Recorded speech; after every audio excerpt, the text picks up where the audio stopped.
গল্প শুভ মুহূর্ত লিখেছেন অনিন্দিতা মুখার্জি সাহা। তোরা সকালে চা খাস না? লাজু আড়মোড়া ভাঙতে ভাঙতে জিজ্ঞেস করল ঘর ঝাড়তে আসা লক্ষ্মীকে। বলেই মনে পড়ল ও তো এই বাড়ি তো অযাচিত, একটা ঘরে ওকে থাকতে দেওয়া হয়েছে, সময় মতো বাইরে থেকে খাবার দিয়ে যায়, সকাল সকালে ঘরে পরিষ্কার করতে আসে। এই ঘরের মধ্যেই স্নান ঘর। গ্রামে ওদের পুরো বেড়ার ঘর, উঠোনে যা যা ছিল এই একটা ঘরেই সব আছে। সামনে একটা দাঁড়ানোর জায়গা, ওখানে দাঁড়ালেই নিচে কত গাছ, সারাদিন হাওয়া। এই ঘরটায় থাকতে লাজুর ভালোই লাগছে। বাড়িতে থাকলেই কাজ করো আর কথা শোনো, আর এখানে না আসলে এতক্ষণে সৎমা ওই বুড়ো লোকটার হাতে দিয়ে দিত। এসব ভাবতে ভাবতেই একদৃষ্টে দেওয়ালের দিকে তাকিয়ে রইল লাজু। এত মায়া ভরা মুখ দেখে লক্ষ্মীর যেন একটু খারাপ লাগলো। বলল, চা এই বাড়িতে কেউ খায় না, কর্তাবাবু মানে তোমার শ্বশুর ঠাকুরুন আগে খেত, গিন্নিমা সুগার ধরা পড়ার পর বন্ধ করে দিয়েছে। আর তোমার স্বামী আর কতক্ষণ ঘরে থাকে? শ্বশুর স্বামী এগুলো শুনে যেন একটু অবাক হয়েই তাকালো লাজু। তোমার খুব কষ্ট হয় না এখানে থাকতে? লক্ষ্মীর গলায় কেমন দুঃখের ছোঁয়া পেয়ে যেন মনে বল পেল লাজু। বলল, না, দুঃখ কিসের? এখানে না আসলে দুঃখ হতো। ওই বুড়ো মিনসেটার কাছে এতক্ষণে আমার মাটো বিক্রি করে দিত। কি বলবো তোমাকে সে কুথাখানা। কি বলো গো, এত সুন্দর পুতুল মেয়েকে কেউ বিক্রি করে? জিজ্ঞাসা করল লক্ষ্মী।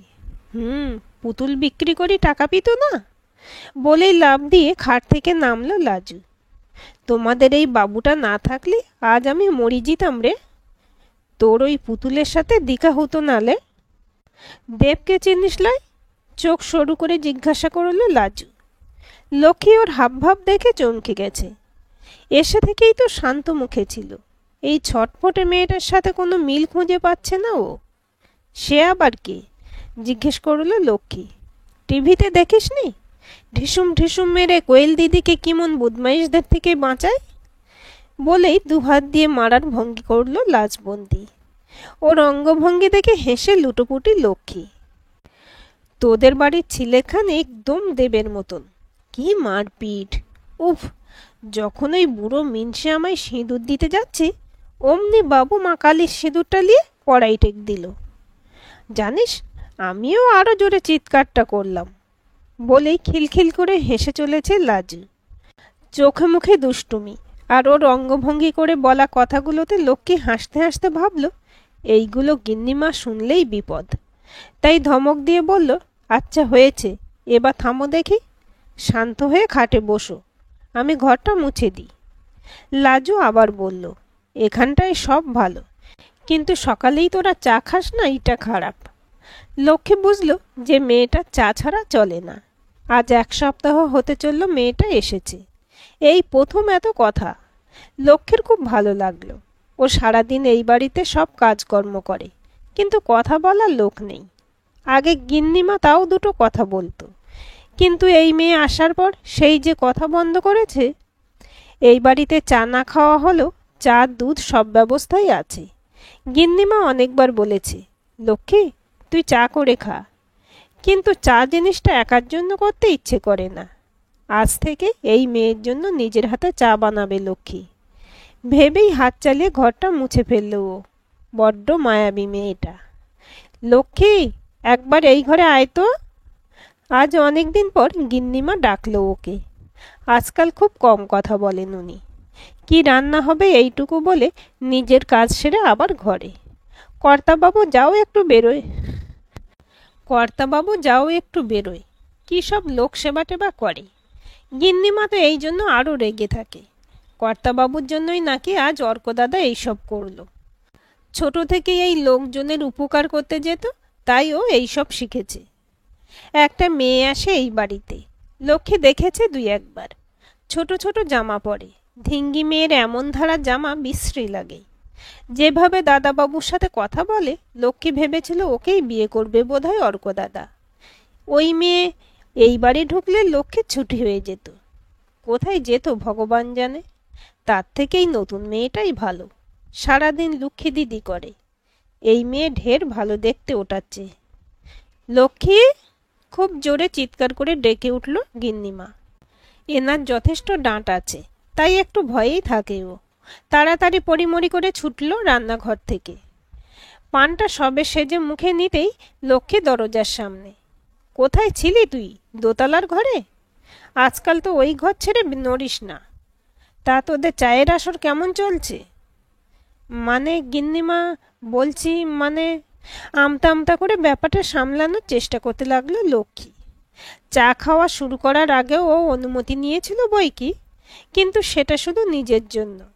আর তাই জন্যই লক্ষ্মী 1 কাপ চা বানায় আর আধা করে খায় দুজনে। লক্ষ্মী গরিব হতে পারে, কিন্তু লোভী নয়।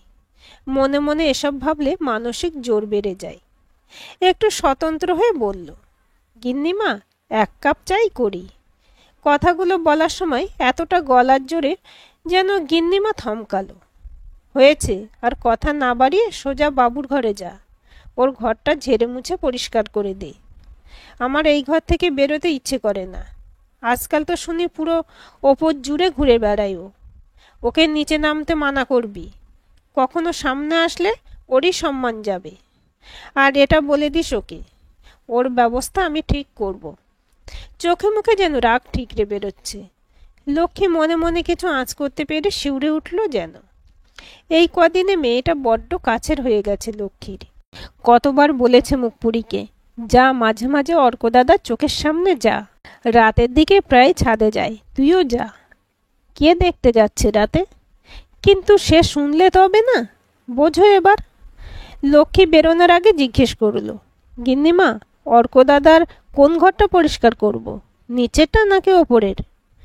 লক্ষ্মীর মুখে এরকম প্রশ্ন শুনে যথেষ্ট বিরক্ত হয়ে রায়গিন্নু বললেন, ওই মেয়ে যতদিন না বেরোচ্ছে অর্কর ঘর নিচেরটাই। আর শোন, ভালো করে ধুলো ঝাড়িস, আজ মোহর আসবে। কথাগুলো বলার সময় বেশ খুশি লাগলো গিন্নির মুখখানি। অথচ লক্ষ্মী ঠিক জানে এই মোহরকে গিন্নিমা একদম পছন্দ করে না। ওর পোশাক চালচলনে যথেষ্ট রেগে থাকত। নিজেই লক্ষ্মীর সামনে একবার বলেছিল সে কথা। অথচ আজ দেখো, একেই মনে হয় বলে কাঁটা দিয়ে কাঁটা তোলা। মনে মনে দীর্ঘশ্বাস ফেলে ঘর থেকে বেরিয়ে গেল লক্ষ্মী।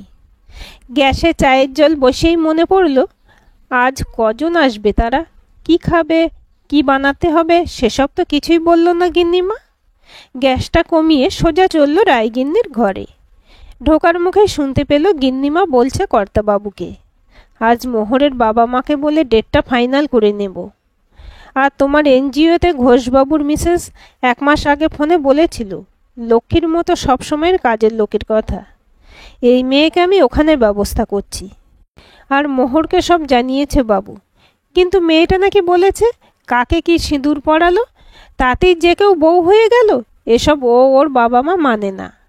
মেয়েটাকে এতদিন ভালো লাগতো না, আজ বুঝছি মেয়েটা যথেষ্ট বড় মনের। কথাগুলো বলতেই নজরে পড়ল লক্ষ্মীকে। কথা থামিয়ে বলল, কিছু বলবি? গিন্নিমা, আজ যারা আসবে তাদের কি খাওয়ানো হবে?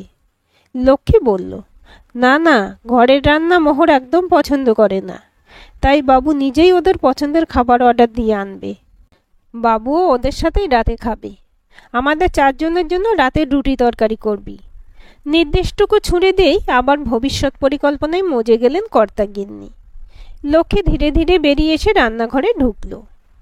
চা করতে করতে বড্ড আনমনা হয়ে গেল ও। যখন ওর স্বামী মারা গেল, বাড়িতে ভাসুজাইয়ের অত্যাচার আর নিতে পারছিল না লক্ষ্মী। তখন এই কর্তাবাবু গেছিল ওদের গ্রামে ডেঙ্গুর ওষুধ দিতে।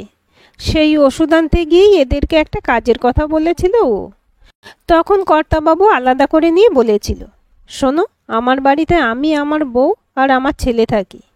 আমার বউয়ের বড্ড সুগার, মাঝে মাঝেই হঠাৎ করে অসুস্থ হয়ে পড়ে। তখন ওকে সাথে সাথে ওষুধ দিতে হয়। আমি তো কাজে এখানে ওখানে যাই, ছেলেটাও অফিসে যায়। ওর জন্য একজন সবসময় লোক লাগবে। খাওয়া পড়া ছাড়াও মাইনা দেব। লক্ষ্মী আর কিছু না শুনেই পায়ে পড়ে গেছিল কর্তাবাবুর। বলেছিল, পারবো, খুব পারবো, আমাকে একটু থাকতে দিন। সেই থেকে আজ 3 বছর এভাবেই চলছে। খাওয়া পড়া নিয়ে কখনো কিছু বলতে হয়নি। এরা মানুষ ভালো, আজও গিন্নিমা রাতের রান্নার কথা বলতে গিয়ে 4 জনের কথাই বলল। চাটা হয়ে যেতেই ছেঁকে নিয়ে সোজা চলে গেল ওপরের গেস্ট রুমে, যেখানে লাজু থাকে। এই সময়টা খুব প্রিয় ওর। দরজা খুলে ঢুকতেই দেখল লক্ষ্মী মেয়েটা আয়নার সামনে দাঁড়িয়ে কি যেন করছে। এক মাথা কোঁকড়ানো চুল, গোল পান পাতার মতো মুখ, তাতে ডাগর ডাগর চোখ। ইস, গিন্নিমা যদি একবার মুখটা দেখতো ভালো করে। লাজু লক্ষ্মীকে খেয়াল করে বলল, এই লক্ষ্মী দিদি, দিক দেখিনি, আমার সিঁথি পানে দিক একবার। সিঁদুরটা কেমন ফ্যাকাশে লাগছে। আমাকে একটুখানি সিঁদুর এনে দেখিনি। আমি মায়ের পা থেকে একটুখানি এনেছিলাম। মনে হচ্ছে লক্ষ্মীর ওকে বলুক, আর তোর সিঁদুরের দরকার নেই রে মুখ পুরি। যার জন্য সিঁদুর পরবি তার আর তোর সিঁদুরের দরকার হবে না। লক্ষ্মীর খুব ইচ্ছে করে একবার অর্ক দাদাকে গিয়ে জিজ্ঞেস করে যে খেয়াল বসে মেয়েটাকে সিঁদুর পরালে আজ এর কি হবে। লক্ষ্মী দিদি রে, চা খা না। জানিস এই সময়টায় আমরা কত খেলা করতাম, ইক্কা দুক্কা কিতকিত বলেই হাঁটুর উপর শাড়িখানা তুলে লাফিয়ে লাফিয়ে এক্কা দোকা খেলতে শুরু করে দিল। লক্ষ্মী মেয়ের কাণ্ডে হেসেই খুন। এমন খেলার চোটে আরেকটু হলে শাড়ি পায়ে বেজে পড়ত। লক্ষ্মী চেঁচিয়ে বলল, কতবার বলেছি শাড়ি না পরে ম্যাক্সিগুলো পরো। নিজের কাছে থাকা নতুন দুটো দিয়েও ছিল। মেয়ের সে কি হাসি ম্যাক্সি দেখে। আগে হাঁটু অবধি শাড়ি পরতো ব্লাউজ ছাড়া। গিন্নিমাকে বলে দুটো লাল শাড়ি, সায়া, ব্লাউজ, ভেতরের জামা সব আনিয়ে দিয়েছে লক্ষ্মী।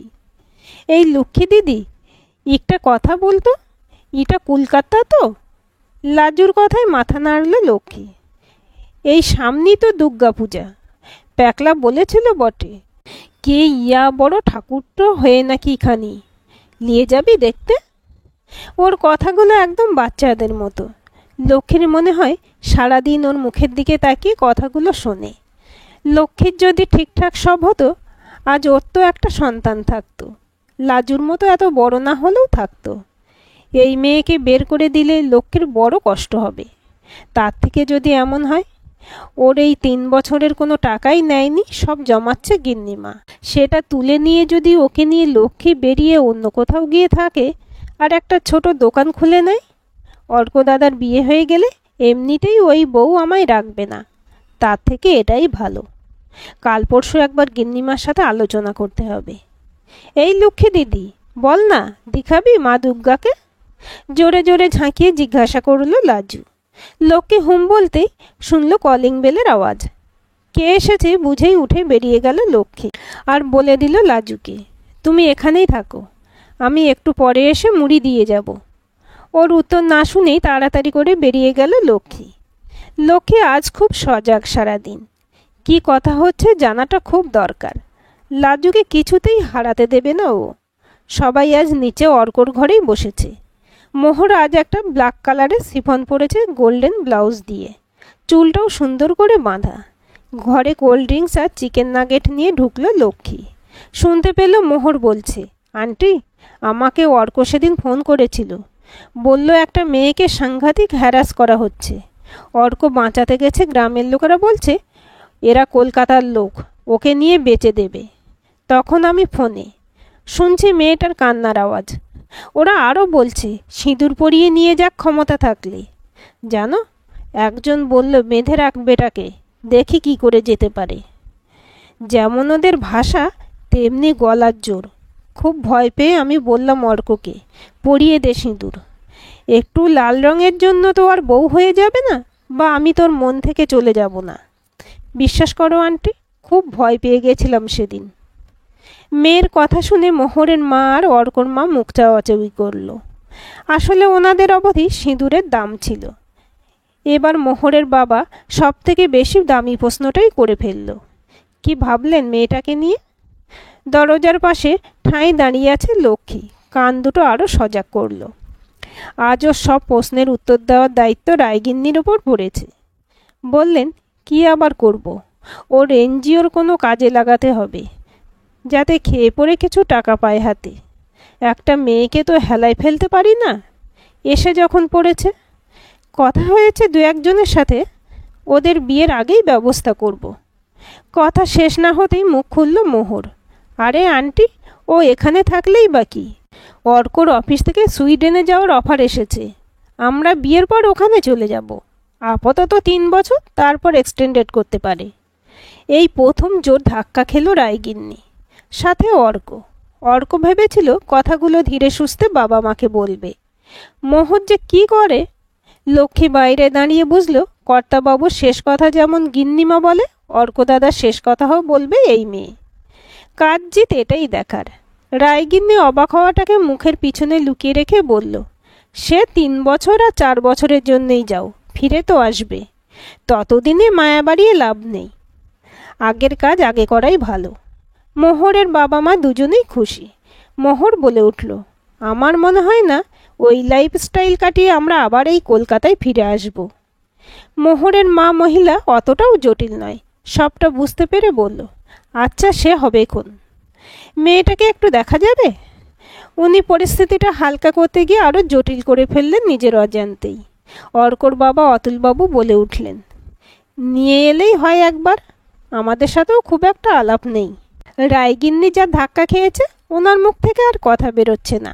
ঘরে আর কেউ না করল না দেখে লক্ষ্মীকে ডাকলেন অতুলবাবু।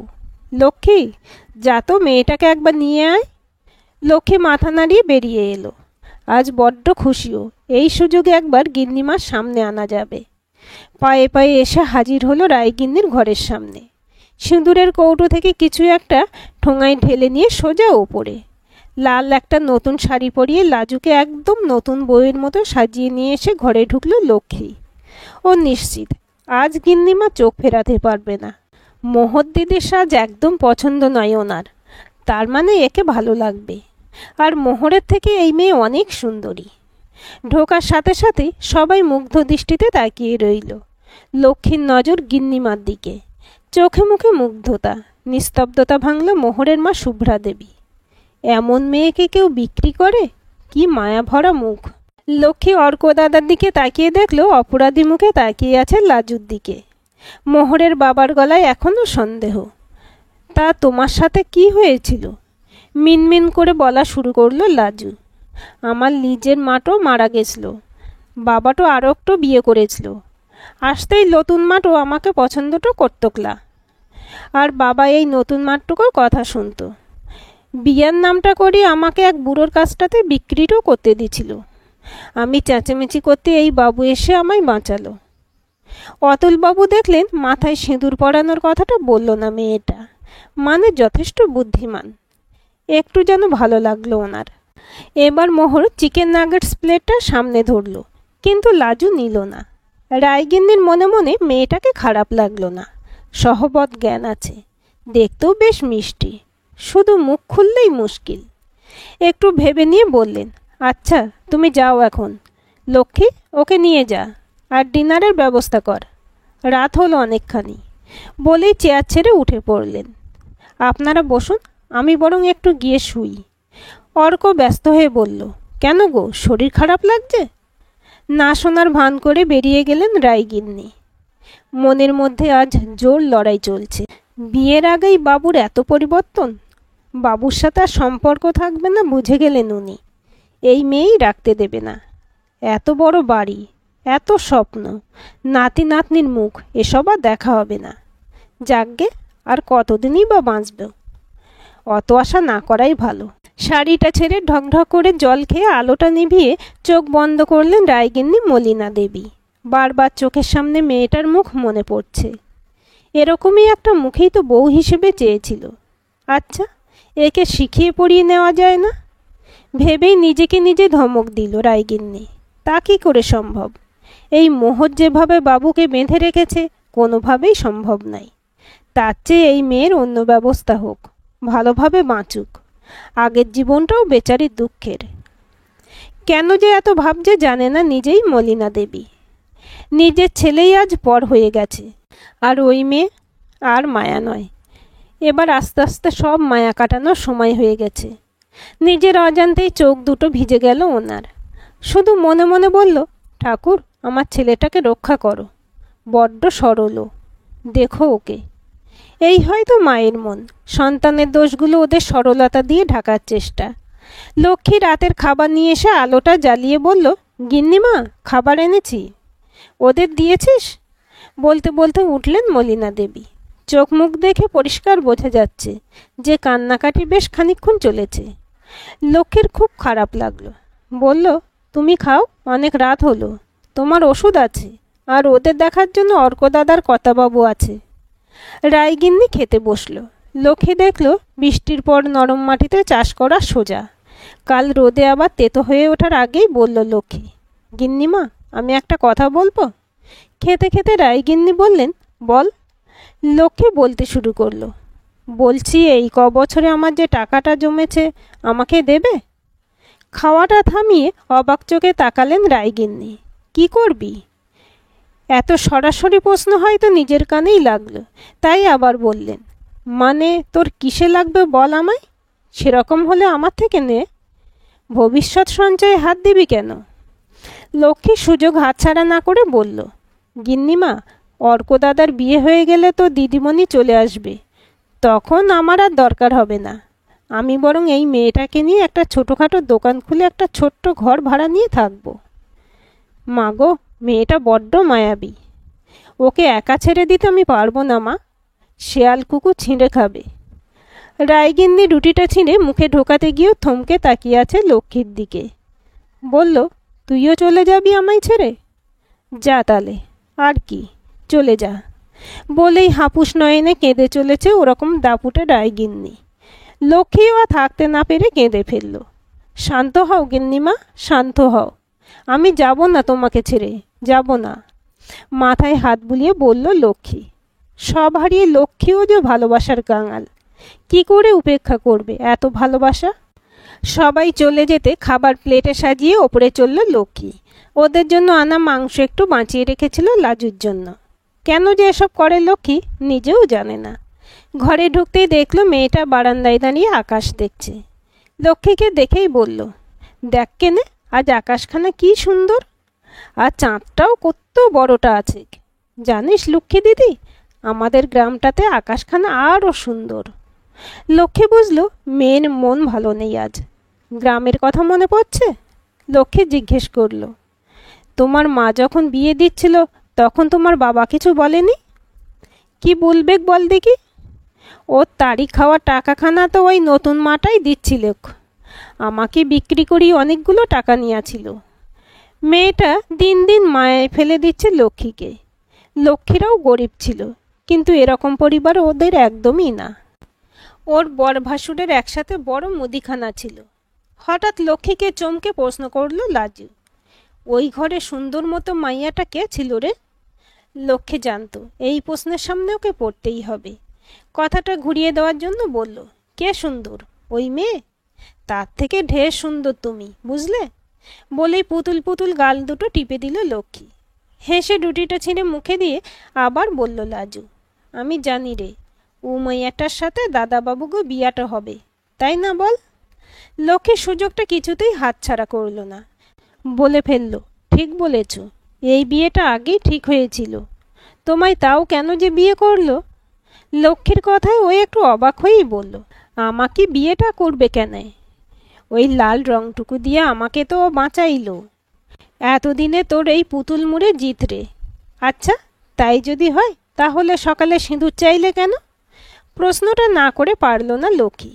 কি করব বল লক্ষ্মী দিদি, আমাদের গ্রামটোতে এই লাল রংটার অনেক দামটো আছে। এই লাল রংটা আমি সারা জীবন পরব, তাতে ওই দাদাবাবু আমার থাক আর নাই থাক। আর বল তুই, আমাকে কি মানায় উটার পাশে? ওই মাইয়াটা বেশ, পুরো টিভির কোয়েল দিদি আর দেবদাদা। বলেই হাসতে শুরু করলো লাজু। লক্ষ্মী মনে মনে ভাবল, হাই রে বোকা মেয়ে, এভাবে নিজের অধিকার হারালি? বড্ড সরল তুই, তাই এরা বেঁচে গেল। ভগবান, মেয়েটাকে দেখো, বড্ড সরল। অর্ক দাদার কথাই ভাবো, এনে থেকে একবারও খোঁজ নিল না, কিছু লাগবে কিনা, ঠিক আছে কিনা। বড় লোকদের বোঝা বড় দায়। গিন্নিমার সাথে কথা বলে একে নিয়ে বেরিয়ে যেতে হবে, যেতেই হবে, না হলে ওই মোহর এসে সব তছনছ করে দেবে। এই গল্পটির পরের অংশ শুনবেন আগামীকাল দুপুর 1:45। আজকের গল্পটি আপনাদের কেমন লাগলো কমেন্ট করে জানাবেন। ভালো লাগলে লাইক, শেয়ার, সাবস্ক্রাইব করবেন এবং নতুন ভিডিও আপডেট পেতে বেল আইকনটি ক্লিক করে রাখুন।